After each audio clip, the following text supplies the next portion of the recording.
Hey everybody, it's Teresa. Welcome to my channel. I'm going to make a necklace and a pair of earrings today, and I'm going to use some of the beads and findings that came in the February 2024 bargain bead box. It was called the Budding Romance Collection. I just didn't get to do nearly as much as I wanted to with this box, so I decided to just dig back into it. I'll put a link in the corner of this video and in the description box below to the unboxing video I did for this subscription in case you want to watch it, where I go over everything that came in the box. I have a coupon code. It's Teresa2, and I'll put it on the screen here and in the description box below, along with a link to the page to sign up for the subscription if you're interested. I just really love the bargain bead box. I think everybody that gets it does. It's such a great value, and their beads and findings are always so beautiful and go so well together. In here I have the rose quartz tumbled nugget beads that came in the box. And here I have the 3 to 3.5 millimeter microfaceted garnet beads that came in the box. I have the chain that came in the box. I don't know how much of that I'm going to need yet, if any. It might turn out to be so long I don't need any chain. I'm not sure. I've got some of the spacers that came in the box. I'm going to be using some of my Durcoat galvanized gold 11O seed beads to space out the beads. In my little findings tray there, I've got a lobster clasp, a couple of clamshell tips, some 5mm jump rings, one 8mm jump ring, a piece of paper clip chain I'm going to use as an extender chain, and I've got a ball head pin and one of the little rose quartz nugget beads that I'm going to hang off the extender chain as a dangle. And here I've got what I'm going to use for my earrings. I've got the 2 rose charms that came in the box, a couple of these little garnet beads, a couple of pieces of 22 gauge German style wire, and a couple of ear wires. I'm going to be putting it on this silk cording. This is Griffin silk. It's natural silk cording. This is size 4. They have different sizes. Like a size 2 would be thinner than this. A size 6 would be thicker than this. You just want to make sure whatever you use, it will go through your bead holes. I use a lot of the 4 because it'll go through most bead holes, and I use a lot of it. And the color on this is dark pink. And I've got some GS Hypo cement I'm going to be using. I'll be using my chain nose pliers, my tweezer pliers, my round nose pliers, both pairs of my bent chain nose pliers, the crimping pliers I use to tuck in burrs when I cut off wire, the cutters that I use for craft wire and head pins and eye pins, and I'll be using my memory wire cutters to cut my chain. I usually do that off camera, but I'll be using them for that. And I've got my little New Orleans shot glass to put my wires in when I cut them off. Most of those tools I'll just be using when I put my clasp on and when I'm making the earrings. I think that's everything. I'll try to put links to everything I can find links for in the description box below that didn't come in the box. So hold on, I'll get some of this out of the way and I'll be back. Okay, I'm going to start out by getting my cording ready here. This is just really, really easy. Like I said, this is size 4. There's 2 meters on here. And it's got a little wire needle here. And I'm just going to take it all off the card. Try not to break my needle off of there. And I'm just going to take, of course I'm not going to use all of this, but all 2 meters of it, but I need to take it all off of here to do this. And then whatever's left I'll put back on this little card so that I know what size it is. And I'll put it back in the little paper that it came in because that tells me what color it is.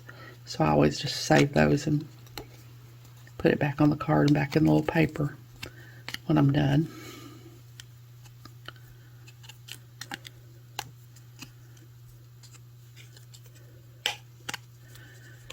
Okay, now it's all kinked up there where it was on that card. And I'm going to just try to stretch it a little bit. It's really not possible to get all these kinks out of it. You can get them out a little bit, but it's really not possible to get them all out of there. And it doesn't really matter anyway. Once I get all the beads on here, the heaviness of the beads you won't be able to see the kinks in it. And also, I try to do this so that it won't stretch out so much once I get my piece made, but it's natural silk, so it's going to stretch out a little bit over time. There will be a little bit of it showing between the beads, but that's why I chose the pink color, but so that it would match my beads. So first thing I'm going to do is take my little needle here. I think I'll take my my wire straightener and straighten my little needle out there a little bit. I guess I should have talked about my wire straightener, but I didn't know I was going to do that. But it's easier to work with it if the needle is kind of straight. So first I'm going to take my needle. I've got my little clamshell tip here. I guess I need to zoom a little so you can see what I'm doing. I've got my clamshell tip here, and I'm going to go take my needle through the inside of it. Now first I'm going to put on I've got a little 11-0 here. I'm going to pick up my little 11-0. And then I'm going to go through the clamshell tip. And I'm bringing it down. Before I bring it down, I'm going to go to the very end of my cording and tie an overhand knot.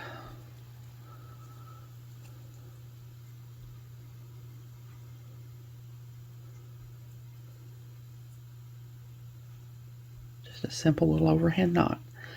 Now I'm going to pull all that through.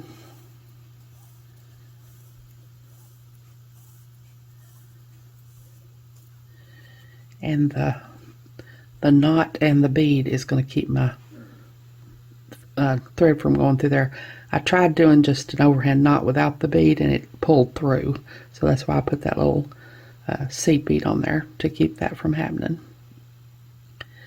And now I'm going to put a little bit of GS Hypo cement on here. I'm not sure that this is really necessary, but I just always do. I'm going to put it on my knot here.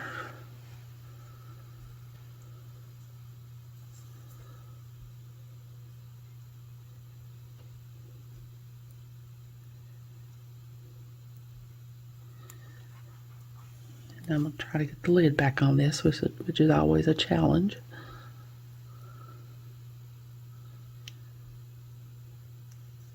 Well, there we go. Wasn't too bad that time. Okay, now I'm not going to cut that thread off yet. I'm going to let the glue dry just a little bit before I cut that off. And I'll get some of my beads out here, and then I'll show you what I'm going to do with my beads. So I'll be back. Okay, I've got my beads out here, and it's been a few minutes, so my glue is dry now. So I cut my cord down, and now I'm going to close my clamshell tip up. And I'm going to start it with my hands here, with my fingers. It's not hard to close, but you need to be careful that it meets well when you close it, that your little holes there, sometimes they can get off. So I just try to use my pliers and make sure my little holes line up there, because it's easier to get the jump ring through it when I'm done if the holes are meeting like they're supposed to.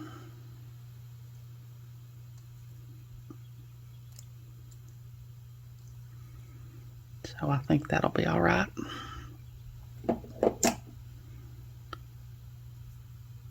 Okay, now I'm going to take my needle. I'm going to find my needle. Here it is. And I'm going to put on one of these little garnet beads.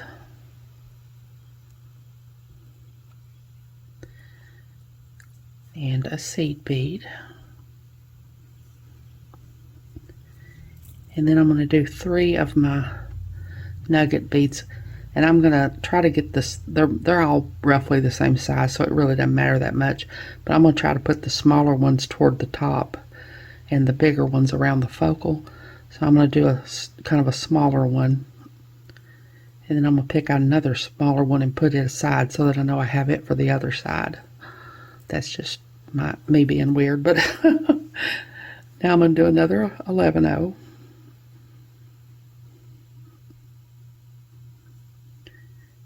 And another nugget bead. Put one aside here. Another 11-0.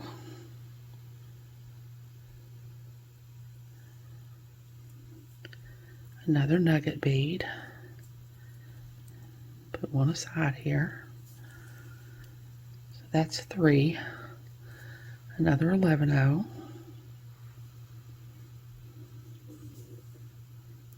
And I'm going to do another garnet bead.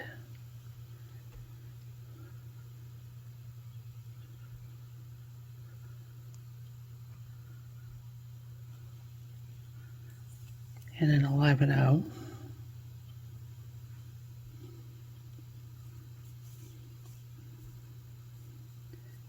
And a spacer bead.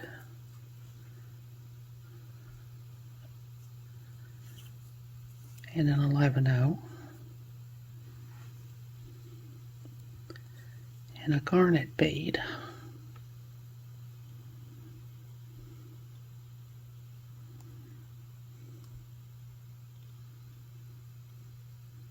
Sometimes it takes a minute to find the hole in these garnet beads. They're very, very tiny.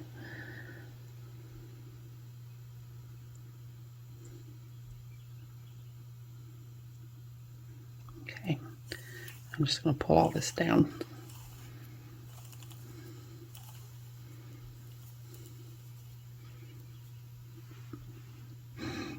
So that's what I've got now. So I'm going to do a little bit. I'm going to go ahead and do half of my necklace, and then I'll come back and show you what my pattern is, and then I'll do the other half off camera. So I'll be back. Okay, I've got half of my necklace and the focal part done. And I know it's far away and it might be hard to see, but I had to lift my camera up really high to get it all in the frame because this is going to be long. I did a garnet bead. I've got 11 O's between all the beads. I did a garnet bead, 3 rose quartz beads, a garnet bead, spacer bead, garnet bead, 3 rose quartz, garnet bead, spacer bead, garnet bead, 5 rose quartz, garnet bead, spacer bead, garnet bead, 5 rose quartz, garnet bead, spacer bead, garnet bead, 5 rose quartz, garnet bead, spacer bead, garnet bead, and this is the focal here, 5 rose quartz, garnet bead, spacer bead, garnet bead.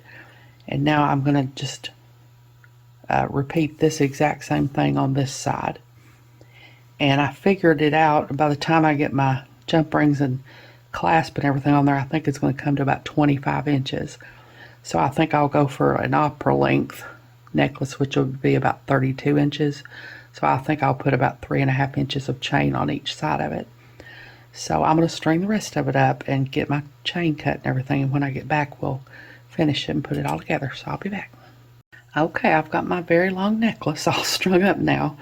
And now I'm going to take my other clamshell tip. I need to zoom in again to do this. I'm going to take my other clamshell tip. And I'm going to go in from the back this time, not the inside, but the back with my needle.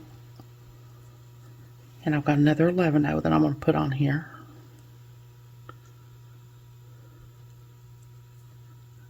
Just let that fall down in my clamshell tip. Bring my cord all the way through.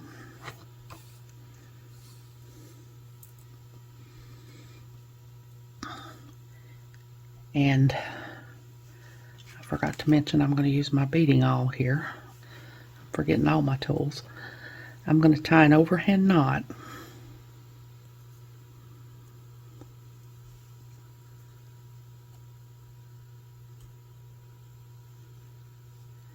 And I'm going to take my beading awl so that I can guide my knot down into my clamshell tip and get it close down in there against that seed bead.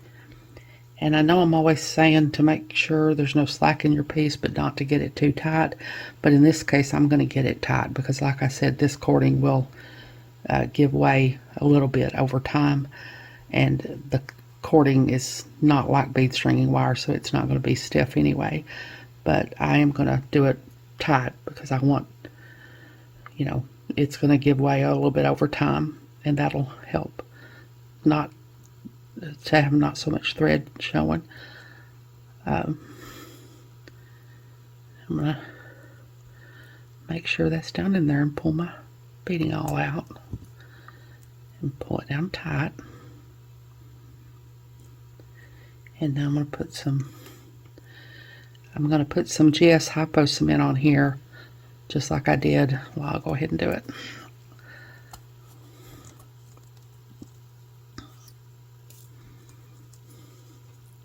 So it can be drying. I'm going to put a little bit of Hypo cement on there.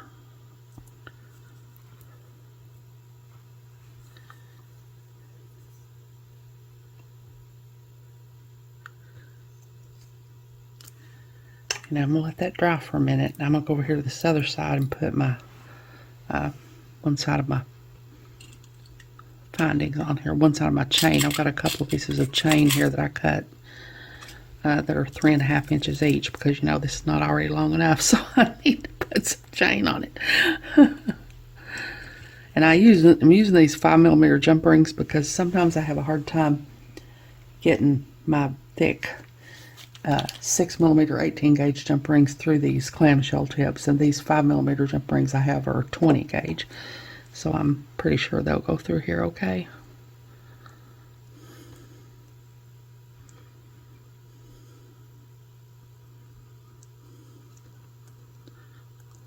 Well, hold on, I'm out of frame and I'm too zoomed in. Move my camera a little bit here. Okay. I'll take my jump ring,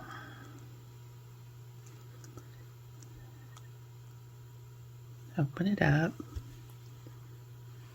put it through my clamshell, put one piece of my chain on here,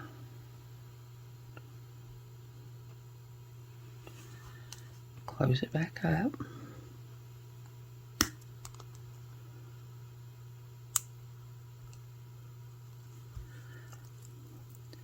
Now I'll take another jump ring,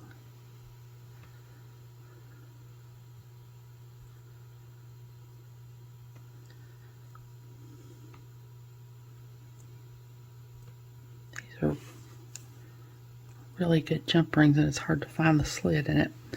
Now I'm going to go to this end and put this end of my chain on.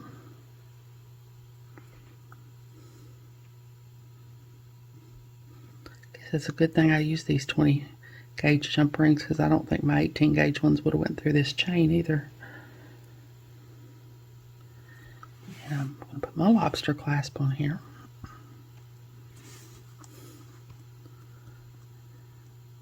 Close my jump ring back.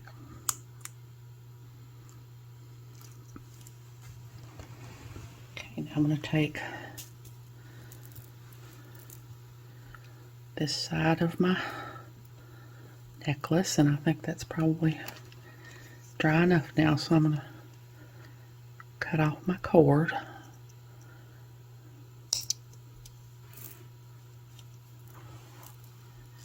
Get all this cord out of the way.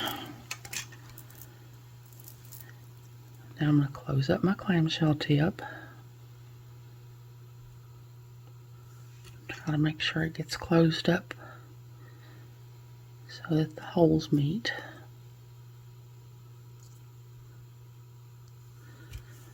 Okay, now I'm going to take another jump ring,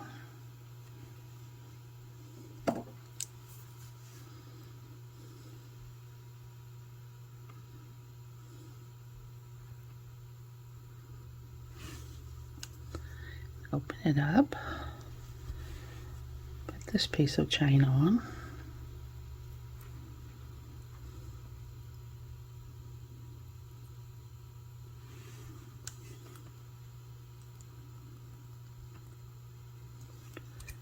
This side of my necklace.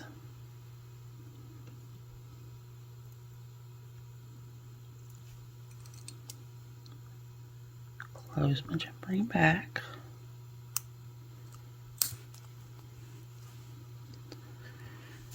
Now, I've got an 18 gauge 8mm jump ring, and I'm pretty sure that 18 gauge jump ring won't go through that chain.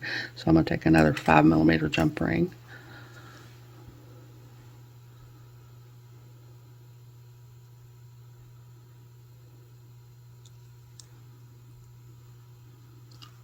Put my 18 gauge jump ring on here and my chain and drop it.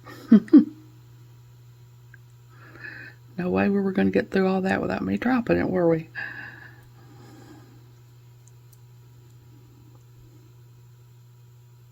There we go. Close my jump ring back really well. Now I'm going to take my 18 gauge jump ring and open it up. Put my little piece of extender chain on here.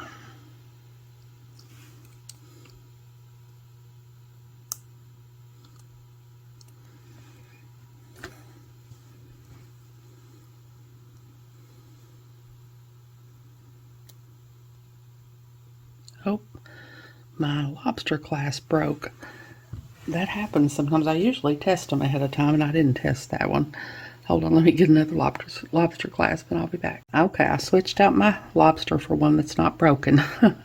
That happens sometimes, and I usually always check them before I put them on a piece, and I just forgot to that time, I guess. Now I'm going to make a little dangle to go on my extender chain. So I've got a ball head pin. I'm going to take one of my little nugget beads. I'll do it the other way. I think it'd be easier to wrap it on that side, so maybe a little flatter. I'm going to take my pliers and go to the tip of the pliers, bend over at a 90-degree angle, round those pliers and put them in the crook of the bend, round those pliers facing me, bend the wire back until it hits the bead, rotate the pliers till they're facing the table, take this part under here until it hits the bottom of the tool, kink the wire back until the loop is centered over the bead. Take my bent chain nose pliers and nope, I almost forgot. I know y'all were out there hollering at me. I got to open my loop and thread it onto my extender chain. I forget this all the time. Close my loop back. Now I'm going to hold on to my loop. Bring this wire down. I'm going to take my other pair of bent chain nose pliers, start to wrap. Just wrap till there's no more room to wrap. I'm going to cut off my extra wire.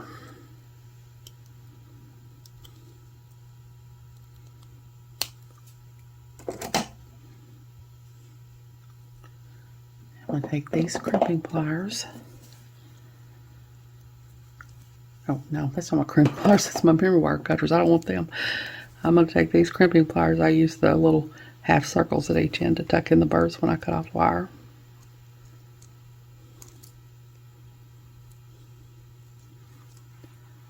So that's my necklace all done. So hold on, I'll get my stuff out here and make a little pair of earrings. So I'll be back. Okay, now I'm going to make a really easy earring, and I changed my mind. I was going to use one of those garnet beads at the top, but I was worried that when I wrapped it and tucked in the burrs, I would break it because it's a really very delicate, those little crystals are. So I'm just going to use one of these spacer beads instead. So I'm going to go, this is about a 3.5 inch piece of wire. I'm going to go down not hardly 1.5 inches. Bend the wire over at a 90-degree angle. Take my round nose pliers and put them in the crook of the bend. Round nose pliers facing me. Bend the wire back until it hits the tool. Rotate the pliers till they're facing the table. Take the short piece of wire under here until it hits the bottom of the tool. Kink the wire back until the loop is centered over the wire. I'm going to take my bent chain nose pliers and hold onto my loop. Bring this wire down. Wrap the short piece of wire around the long piece of wire about 3 times.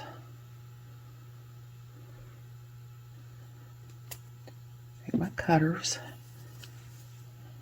cut off the extra wire.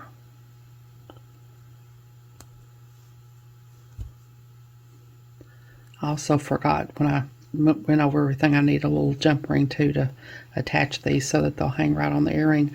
That's a 4mm jump ring. Now I'm going to put my spacer bead on here and take my pliers and go to the very tip of the pliers. Bend the wire over at a 90-degree angle around those pliers and put them in the crook of the bend. Bend the wire back until it hits the bead. Rotate the pliers till they're facing the table. This is part under here until it hits the bottom of the tool. Kink the wire back until the loop is centered over the bead.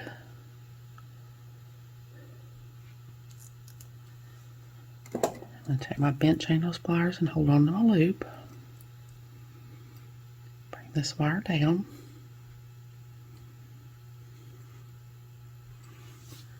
Take my other pair of bent chain nose pliers. Start to wrap.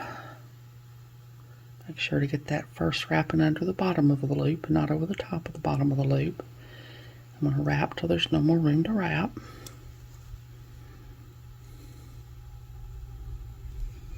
I'll take my cutters, cut off my extra wire. Take my crimping pliers, tuck in my little burrs.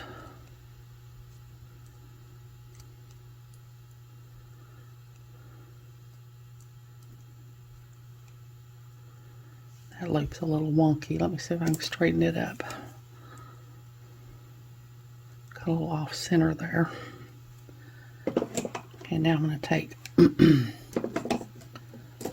my pliers and open my little 4mm jump ring.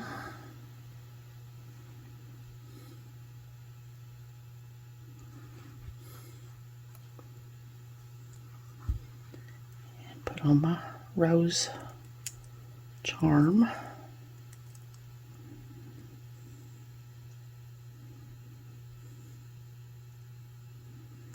Okay, I guess I don't have it opened up enough. Huh.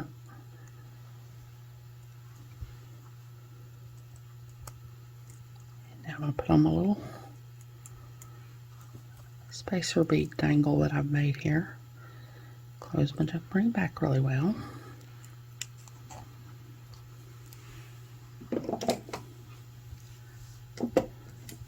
I'm going to take my ear wire and open it up. I'm going to make sure to put this on the right way because these charms are not double-sided. Close my ear wire back up. There's my little earring. So hold on, I'll see if I can get this all. Oh no, I did put that on backwards. I'm telling y'all I'm having a day or something. I'll turn this around here. Okay, there we go.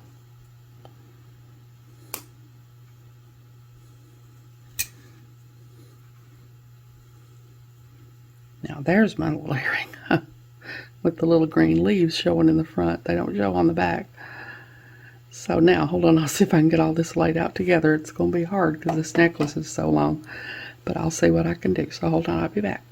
Okay, there's my very long rose quartz necklace and pair of earrings made with some of the beads and findings from the February 2024 bargain bead box called the Budding Romance Collection. I like to go back into past boxes and make things and sometimes combine them with other boxes and make things. It's just a whole lot of fun. And like I said, the bargain bead boxes is really, really great value box. Their beads are always so beautiful and they always go so well together, and the price is just amazing. I don't really know how they sell it at the price that they do. And like I said, if you're not subscribed to the Bargain Bee box and you decide you want to be, that coupon code will save you $2 off your first box if you sign up. I hope you all have enjoyed this video. As always, thank you so much for joining me today. I really appreciate those of you who have subscribed to my channel and watched my videos and liked and commented on my videos. I have a website where I sell my jewelry. I also sell gift cards and some extra beads and findings that I have. It's Teresa's Handmade Jewelry, and I'll put a link to it in the description box below in case you're interested, along with a link to my Facebook, Instagram, Pinterest, and my email. If you haven't, I'd really love it if you'd subscribe and hit the notification bell so you're notified when I upload a new video. So until next time, I hope y'all have a great day. Take care.